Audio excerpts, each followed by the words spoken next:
Can you explain to like the viewers what exactly Best Option does? How has that just been also like the customer service side of it? Looking at not knowing necessarily what I was stepping into and seeing that there was a high potential of growth. Welcome back to another episode of The Premium Perspective. I'm your host, Serena. Today I have with me Carlos Acevedo. Yes. With owner of BOR Austin. Yeah, thank you for coming and doing this podcast with me. Of course. So it stands for Best Option Restoration. Yes, Best Option Restoration. So I just want to get into like your background. How did you get into working for BOR? So I have, going way back when, I have a degree in science and statistics. So before that, I was working as a government contractor and all that, and kind of decided to branch on my own.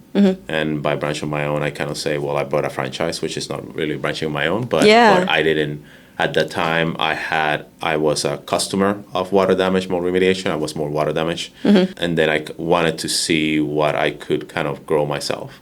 So that's one of the reasons why I got into this trade. Yeah. And as an owner, I realized that there was a lot to do. There was a lot of customers that needed help. So I wanted to be one of those.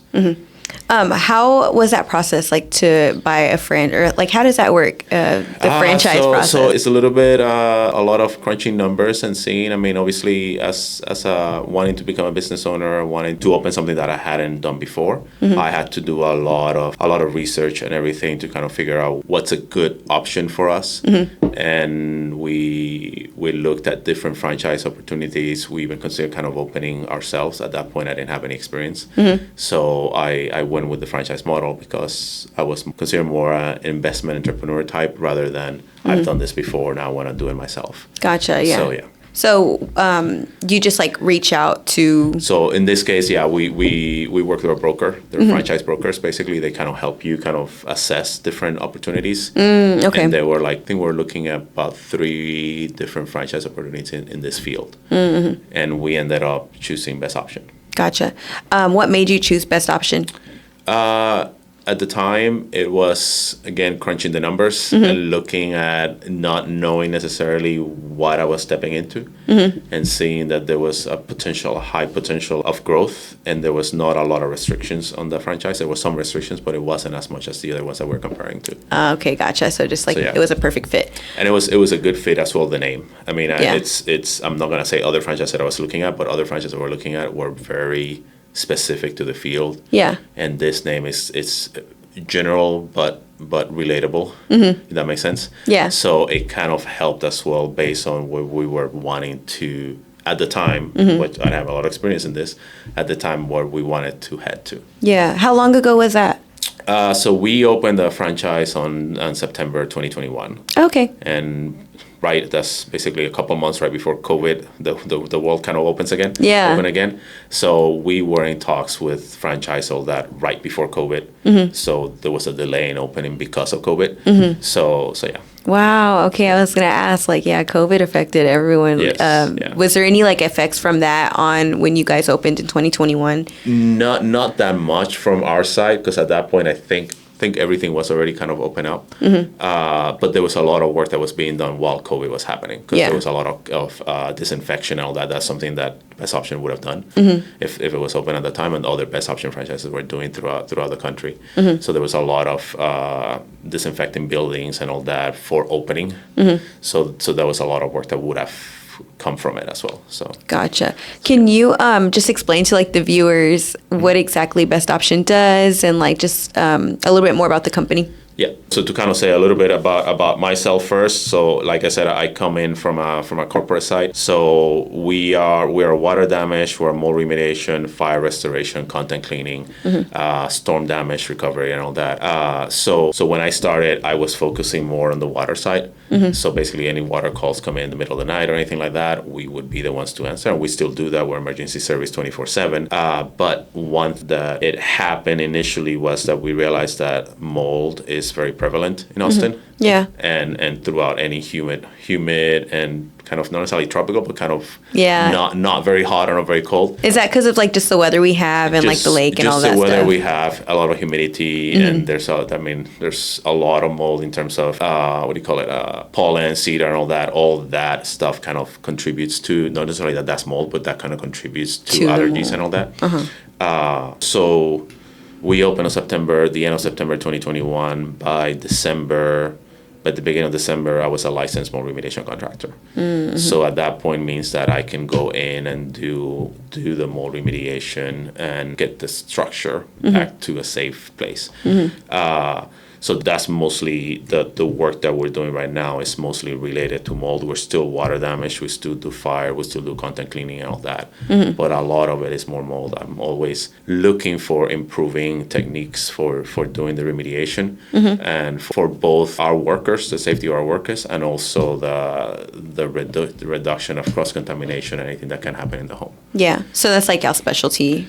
That's what we kind of specialize in right now. And we are water remediation certified and fire restoration certified as well. Mm-hmm. Not necessarily that there's no certification like mold. Mm-hmm. Mold is a state license certification. Those are kind of more industry standard certifications.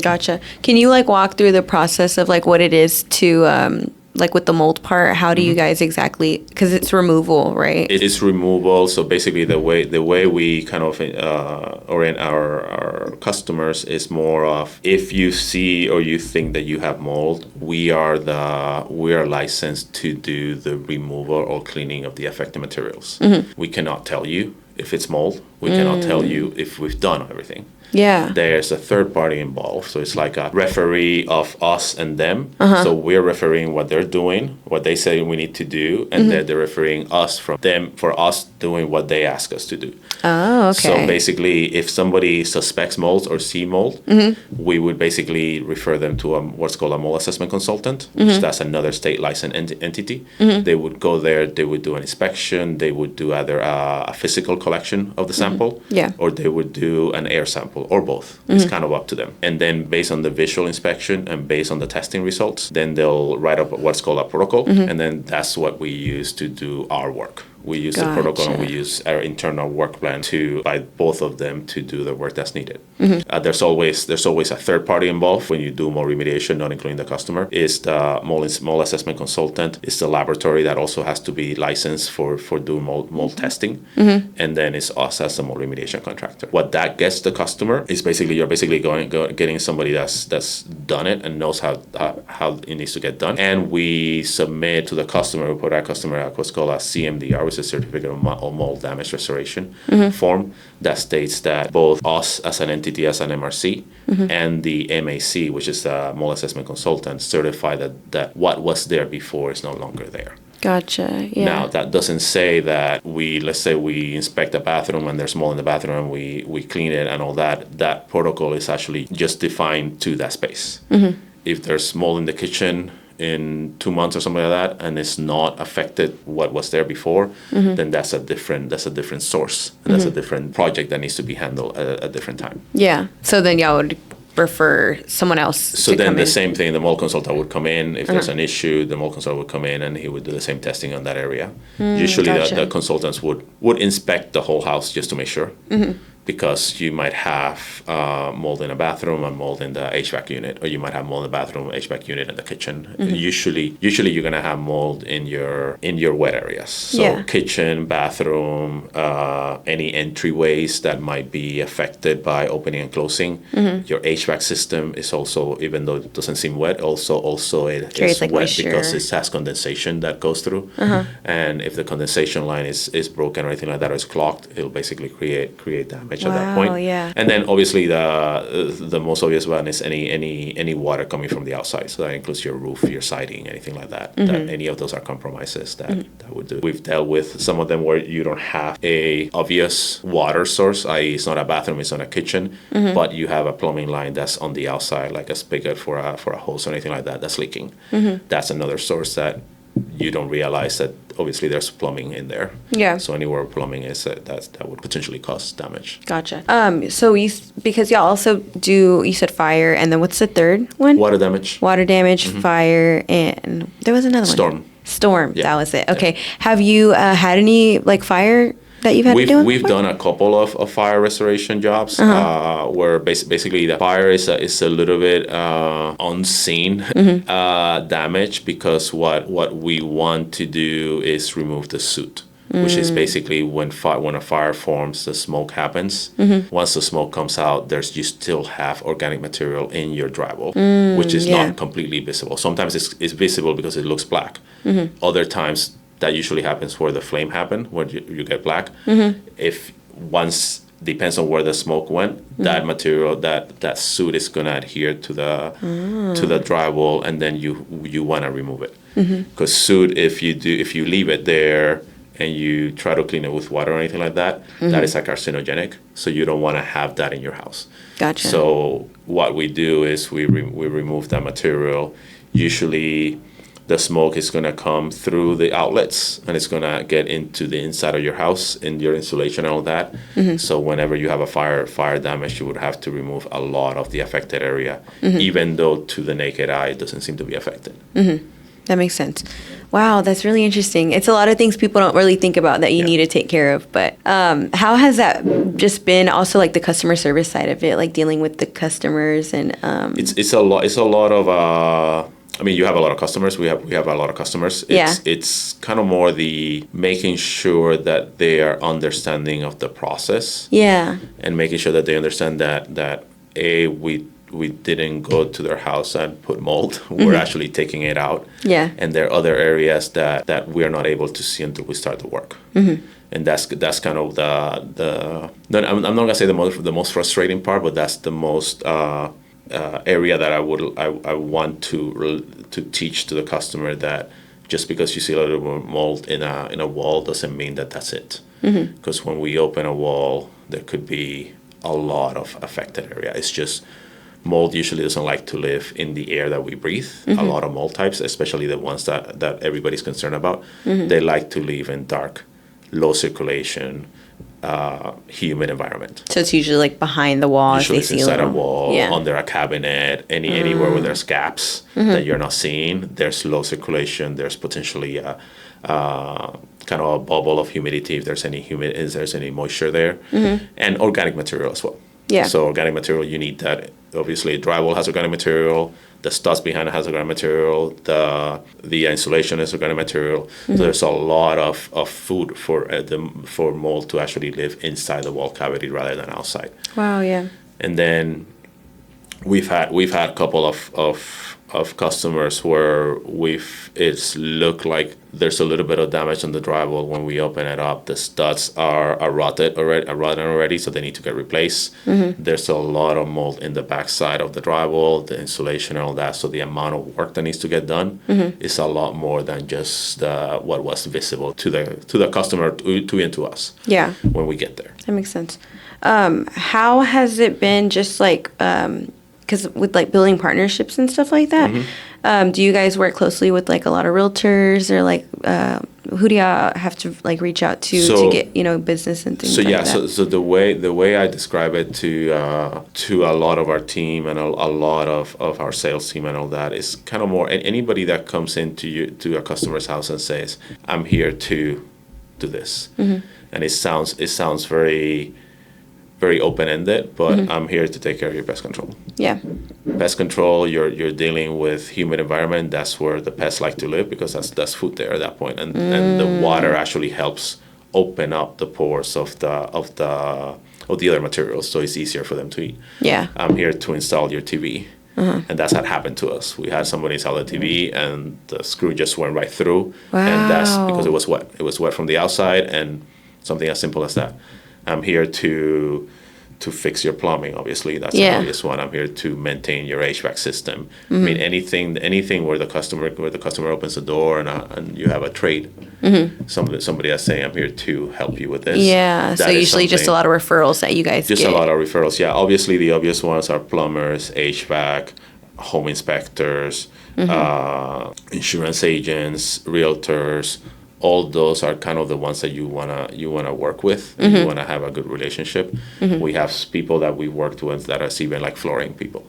You wanna make sure that they understand that they're selling floor, but there might be damage around the floor that they might not see that might help the customer. Yeah. And at the end of the day, you don't wanna remove a flooring that has contaminants underneath. Yeah. So because the cleaning of that is gonna be a lot more at that point once you expose that. And we've had contractors that do that inadvertently, and then that exposes everything to other areas that were not contaminated before. Wow. So it's pretty serious. So at that point, you have a lot more cleaning. Yeah. A lot more. You have to bring in a lot more equipment to clean the air, which we use HEPA filters. We call them air scrubbers.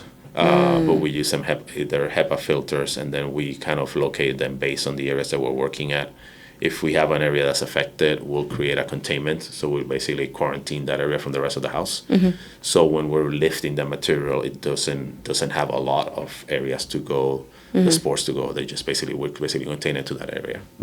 Okay. So usually, do you feel like it's more like the older houses, I would assume, or do you think like even some of the new houses get? It's a little bit of both. It's a little bit of both. It's just so fast that they build them too, right? They build them too fast. Which basically they lift the structural material. They might leave it wet at that point. And then there's potentially issues with even the slab not letting it cure correctly, or the mixture of the concrete might allow more moisture to come in. Wow, yeah. If you don't put the flooring correctly, that could cause issues, and we've had that issue. We've had those issues before. A lot of new builds, especially more high end, they like to use spray foam insulation, which is great for insulation. But if there's a roof leak or there's a vent that wasn't sealed correctly, that spray foam insulation is just going to hold the water and not go through. So it might be sitting there for a long time. Yeah. And at that point, you have a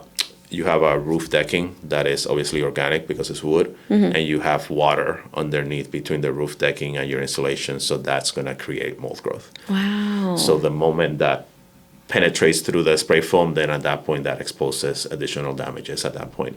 So, and there's a lot of issues. I mean, it's all more for, I would say, making sure that you know what the build of your house to understand what are potential issues, and make sure that you use trades that they understand what could be potential issues. We have HVAC companies that we work with that there's a lot of outside air and all that comes into the system to kind of helps it. Sometimes if that fails, then now you have a lot of outside air.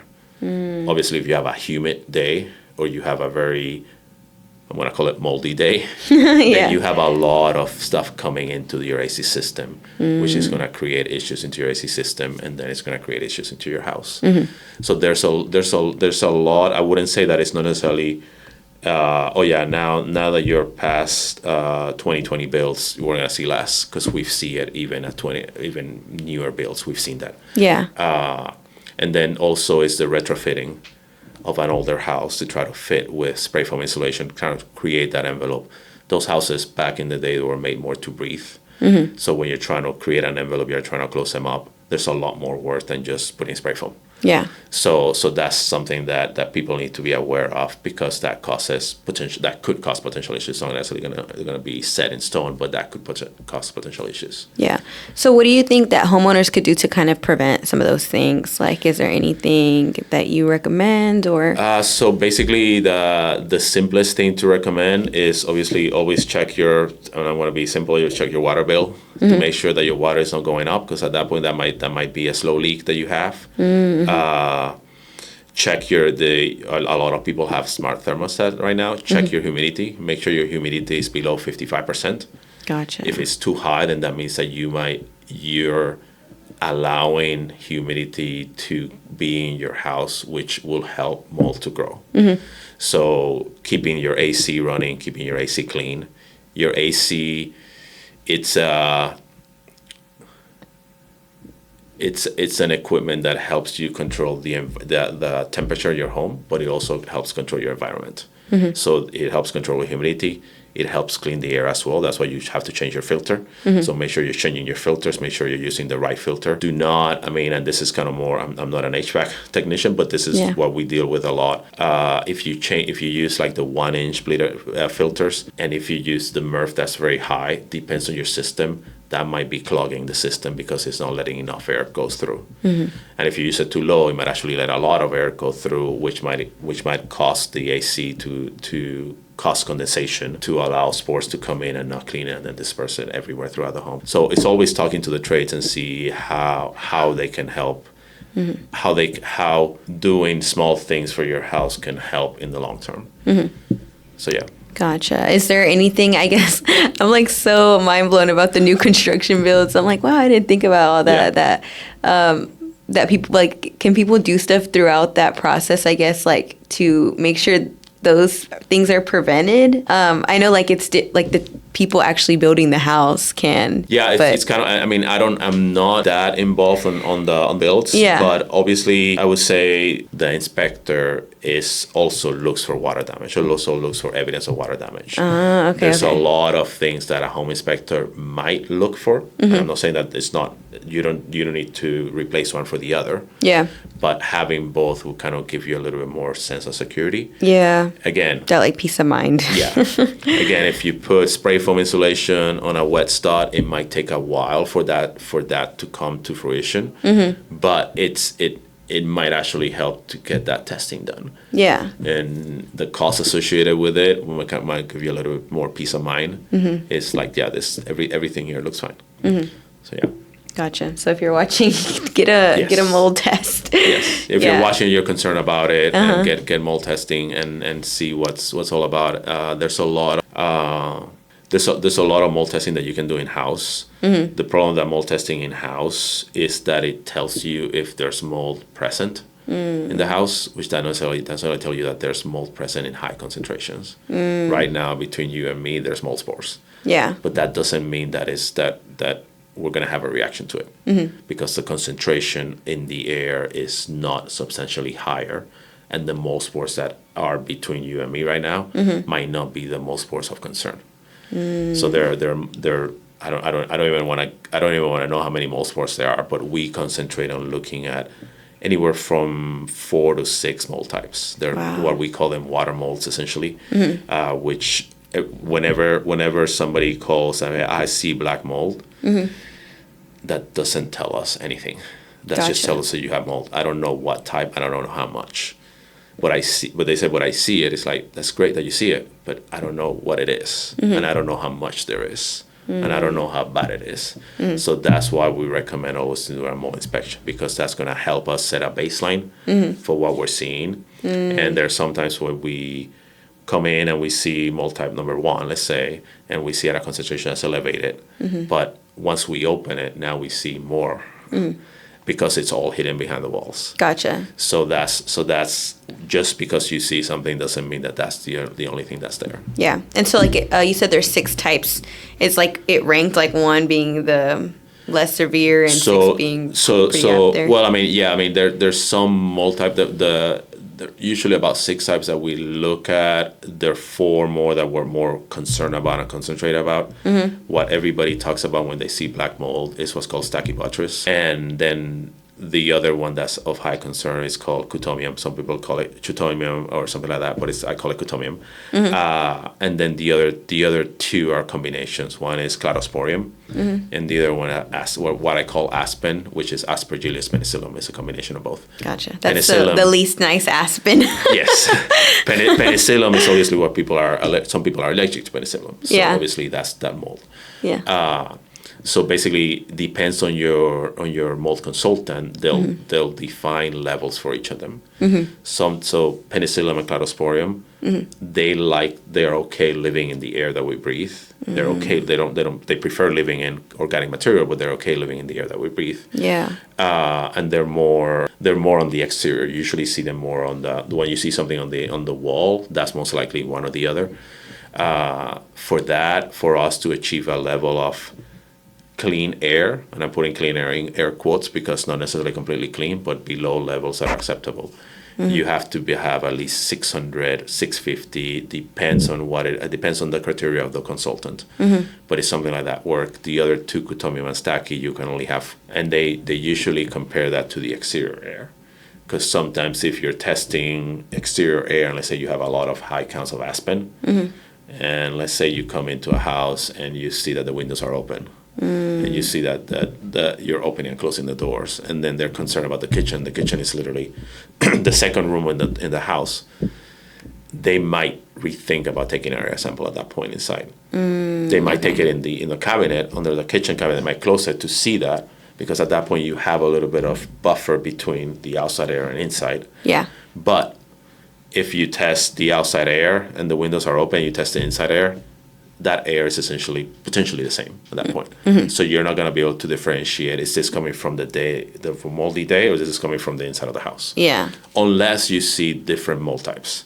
If you were to see different, that's where the list of molds kind of help with the different mold, because at that point, if you see aspen, acospore, and bacillospore outside, and inside you see aspen at about the same level, maybe a little bit higher, but you see stachy, Cutomium, Cladosporium, that wasn't outside, then you can say, yeah, there might be an issue. So you're going to differentiate it. Yeah. But it's going to be harder to kind of differentiate what's going on at that point. Yeah. Wow. So much that you have to like be aware of, and as a homeowner, it's crazy. Yes. So actually, this is a good one because we're coming up with the holidays right now. Do you ever see, first of all, like with the holidays coming up, any precautions that like people can just take when it comes to, for Thanksgiving, you have a lot of people start to come over, Christmas and stuff like that. Does any of that take effect? I would say if we switch over to the water damage side, obviously if you're going out for the holidays, it might be good to shut the main, your owner main, if you don't need water for anything. Obviously, you're not going to be watering your plants or anything on the holidays because it's going to be cold, and you don't want that, right? So shut the main. Because we've had customers there that there's a lot that comes into the plumbing side, and I'm not a plumber, but we deal with this a lot of time. You have pressure that's coming from the city. The city sends a pressure into your house. If you're not opening and closing your plumbing for a long time, that pressure is building on that valve. So if you have high pressure and that valve needs that pressure release every so often, and it doesn't have it for a week because you go out for Thanksgiving or you go out for the holidays, that pressure is going to build up, and then when you come in, you might find a flooded house at that point. Wow! Because it's not going to stop. So if you close it, then you find that if you contact your plumber, they have a PRV, which is pressure release valve, which will actually lower the pressure from the city to acceptable levels, which usually I think is between 70 and 85 or something like that. The PSI for the water. Yeah. If you're too high, basically you're passing a lot of pressure into your system. So that could cause valve failures in the future, or it could be causing valve failures in the future. And we see that a lot whenever we are doing mold. We remove the valve the sink basically that you're taking out, and now the valve that water was passing through because it was open, and your sink was actually your valve, not the one below. So once we close that valve, we see that there are drips coming up because that valve was already faulty. So there's a lot of things for plumbing that you want to make sure that you take care of. Obviously, we come into the holidays. Obviously, it's low temperatures. Make sure that you take care of the pipes, because in Texas, a lot of the pipes are not well insulated, because obviously we don't expect that freezing temperature to stay low for that long. So if you're in a freeze or a potential freeze, I would say open the cabinets, the doors to your cabinets, so you allow air in there, and then open a drip. It doesn't have to be that much. Open a little bit of a drip, and you don't have to open it everywhere in the house. If you're in the middle of the house, if you have a bathroom in the middle of the house, that's less propense to having an issue. More so is the exteriors, or if you are on the second floor and you have a garage on the bottom, your garage is going to get frozen, most likely. So if you have pipes on the bath, if your bathroom is above the garage, and I'm saying that from personal experience, if you have your bathroom on the second floor, right below the garage, those pipes are going to get frozen a lot quicker because your garage is most likely not well insulated. Because of your garage doors. So it's always think about the plumbing. Think about, for the holidays, I would say more if you're out, think about your water. Because that's really what's gonna cause issues in the if the pressure is not released on your system. Yeah, that makes sense. Does Best Option for the new year, do y'all have any like plans or anything that y'all are gonna, bring in or change? In regards to the services that we offer, we're always looking for improvement. I don't consider other companies that do the same thing that we do as competition. I always want to offer the same level of service, and I want it to be high level service. So I always think about working in unity, because there's a lot of houses in Austin. There's a lot of people that need our help. I'm just one of many.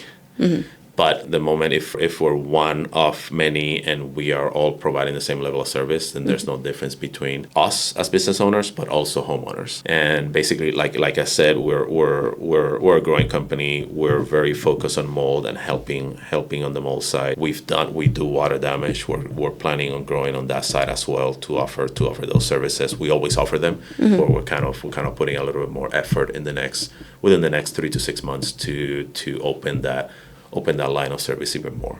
Yeah, that makes sense. Is there anything that you would like to just share with the viewers, or anything that you think that I haven't asked that you want them to know, or that you'd just like to share about Best Option Restoration? It's a very open-ended question. Let me see if I can come up with something. I asked you all the questions I had on my list, and so you've shared so much information. I don't think I have any more. I would say, obviously, always check with your insurance company. Mm-hmm. And this is kind of not necessarily a plug on you guys, but it's kind of a plug on you guys. It's kind of more, always check on your insurance company, make sure that you have the right coverage for your house. Uh-huh.